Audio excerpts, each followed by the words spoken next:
Two families are sitting on opposite sides of a Montreal courtroom this week. One is mourning a man killed in a suspected road rage incident. The other is supporting the man behind the wheel.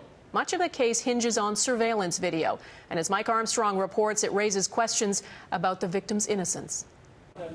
Listening to the details of her son's death isn't easy, but Rosa DeCastro has been in court each day following the trial of the man who ran him down. She says her son's never coming home and she wants justice, but she also wants the trial to be over. Jeffrey Lindor has been out on bail since his arrest more than 2 years ago. He's married and had a child in that time, but with a charge of second-degree murder hanging over his head.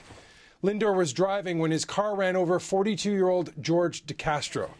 The two men pulled over and had an altercation in this spot in December of 2010. The entire incident was captured by this surveillance camera. The video shows DeCastro's vehicle passing Lindor's on a narrow two-way street. The two men are arguing, both pull over and get out. Lindor goes to his trunk to get something, and the two men start pushing each other. The altercation moves behind the vehicles and then back to the area where it started.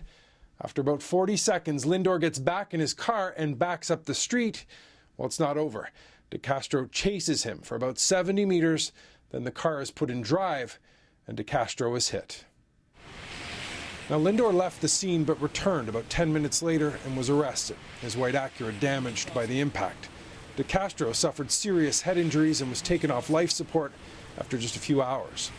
Friends of DeCastro's this week say running someone down in a case of road rage is no better than shooting them. The car is a weapon.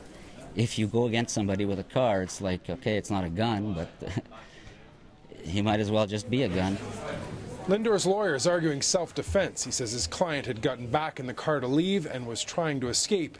He also says DeCastro had been drinking that night and had traces of cocaine and marijuana in his system. Lindor's lawyer is telling the jury to imagine being in Lindor's situation. Would they not have been scared in his shoes? Mike Armstrong, Global News, Montreal.